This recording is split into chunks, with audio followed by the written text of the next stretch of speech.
প্রিয় দর্শক ও শ্রোতা বন্ধুরা, রেডিও ভেরিতাস এশিয়া বাংলা বিভাগের পক্ষ থেকে বাংলার সংস্কৃতি অনুষ্ঠানে আপনাদের সুস্বাগতম জানাচ্ছি। আজকে আমরা দেখব, জানব, শুনব গারো সংস্কৃতির মধ্যে তাদের যে পোশাকগুলো রয়েছে, যেগুলো বিলুপ্ত প্রায়। এই সংস্কৃতির মধ্যে এমনও কিছু অলংকার রয়েছে, কিছু পরিধেয় কাপড় রয়েছে, যা আজও তারা বহন করছে, সংরক্ষণ করছে তাদের জীবন ধারণের মধ্য দিয়ে। চলুন জেনে নেওয়া যাক তাদের কি সেই পরিধেয় পোশাকগুলো। যিশুনারা সং আপনাদেরকে আমি আজকে দেখাবো আমাদের গারো আদিবাসীদের মহিলাদের পোশাক পরিচ্ছদ বৈচিত্র্যময়, যেটা নাকি মহিলারা পরিধান করে থাকে বিভিন্ন অনুষ্ঠানে বা বিভিন্ন জায়গাতে বেড়ানোর সময় ব্যবহার করে থাকে। সেটাই আপনাদের সামনে আমি তুলে ধরছি। এখানে বিভিন্ন অলংকার পরা আছে। এই অলংকারগুলোর নাম আপনাদেরকে জানাচ্ছি, কোন অলংকারের নাম কি সেটাই আমি আপনাদের জন্য জানাচ্ছি। আমি নামগুলো বলছি। এটা এখানে পড়ে আছে, আমরা উপরে যেটা আছে এটা বলে আমরা খুতুব। এটা আমরা কাজের সময় ব্যবহার করি বা কোনো অনুষ্ঠানে আমরা এটা ব্যবহার করে থাকি। আর এটাকে বলা হয় দুমি। এটা মুরগের লেজ দিয়ে তৈরি হয়, বিশেষভাবে খাসি মুরগ যেটা করা হয় সেই মুরগের ফোর দিয়ে লেজ দিয়ে তৈরি করা। এটা আমাদের বিশেষ অনুষ্ঠানে লাগে, মানে যে কোনো সময় আচার অনুষ্ঠানে নাচে গানে আমরা সেটা ব্যবহার করে থাকি। আমরা এটাকে বলি, কানে যেটা পরে আছে এটাকে বলি আমরা নাথাপসি বা টপ, এগুলো পরিধান করি। গলায় আছে এটা বলা হয় সাদা, এটাকে বলা হয় বক। এটা বিশেষভাবে হাতির দাঁত দিয়ে তৈরি, কিন্তু এখন সেটা পাওয়া যায় না। এটা বিকল্প অন্য কিছু দিয়ে তৈরি করা আছে। এই সাদা মোটা অংশগুলোরকে বলা হয় বক। আর এটাকে বলা হয় কুদক, যেটা নাকি মহিলারা পরে থাকে কোনো অনুষ্ঠানে। যে এখানে পোশাক কাপড়গুলো আছে, এটা এমনি সাধারণ টপস, যে ব্লাউজের পরিবর্তে আমরা সেটা ব্যবহার করি ওড়না গায়ে দেওয়ার জন্য। এটাকে সেংখান্তি বলা হয়। কোমরে আমরা নাচের সময় এটা আমরা ব্যবহার করে থাকি।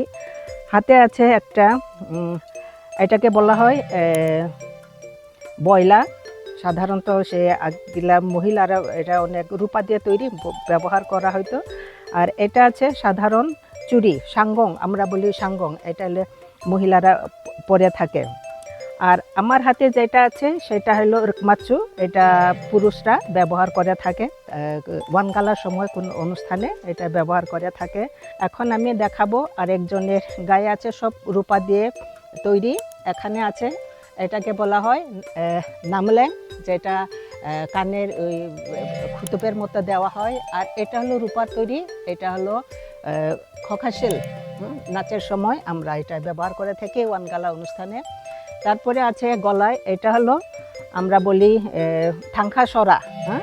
আগে যে 1 টাকা 4 আনা সব রূপা দিয়ে তৈরি ছিল, এটা হলো মালা হিসাবে তারা ব্যবহার করতো আমাদের সেই গারো আদিবাসীরা মহিলারা। এটা আছে স্থ্যাংমালা, এটাকে বলা হয় কয়েক লহর দিয়ে তৈরি রূপা দিয়ে, এটাকে বলা হয় স্থ্যাংমালা। এটাও গারো মহিলারা পরে থাকে। আরও পরে তারা এলো, এখন আমার হাতে নাই, গলার মধ্যেও থাকে ছোট গলা, মানে এটা সমান করে বাঁধা হয়। তারপর পুঁটি দিয়েও তৈরি করা হয় বিভিন্ন ধরনের ফুলমালা, কিন্তু এখন নাই, বিলুপ্ত হয়ে যাচ্ছে, এটা কেউ করতে চায় না। আর কোমরে আছে, এটা কোমর বিছা, এটা হলো রূপা দিয়েই তৈরি, সেংখান্তি যেটা বলা হয় রূপা দিয়ে তৈরি, এটাও ব্যবহার করা হয়।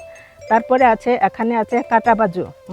কাটাবাজু হাতে এটা পরিধান করে থাকে যারা সেই সময় নকমা বা ধনীর ছিল, পরিবারের স্ত্রীগুলো ছিল, তারা সবসময় তারা ব্যবহার করতো, কিন্তু বিশেষভাবে ওয়ানগালার সময় এই অলংকারগুলো পরতো। আর এটা বয়লা, সাধারণত এটা বয়লা পরে থাকে।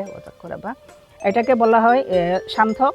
এই সান্থক হলো মোটা করে রূপা দিয়ে তৈরি, 2 হাতে এটা পরে থাকে, সবসময় মহিলারা পরিধান করে থাকে। এখন আমাদের যে আমরা পোশাকগুলো কাপড়গুলো পরে আছি ওড়না, এগুলো আমরা নিজেদের আমাদের তাঁতে তৈরি, নিজেরা আমরা তৈরি করে থাকি, এটা বাইরে কোথাও পাওয়া যায় না। এটাকে বলা হয় দকমান্দা। এইগুলো আমরা নিজের হাতে তৈরি করে থাকি নিজেদের তাতে। যে কোনো মার্কেটে যে কোনো ইয়েতে ওইগুলো সচরাচর পাওয়া যায় না। এটা আমাদের সব নিজস্ব মান্দি বা গারদের তাতেই তৈরি হয়। এটা গারদের ব্যবহারের জন্যই শুধু এটা তৈরি করা হয়।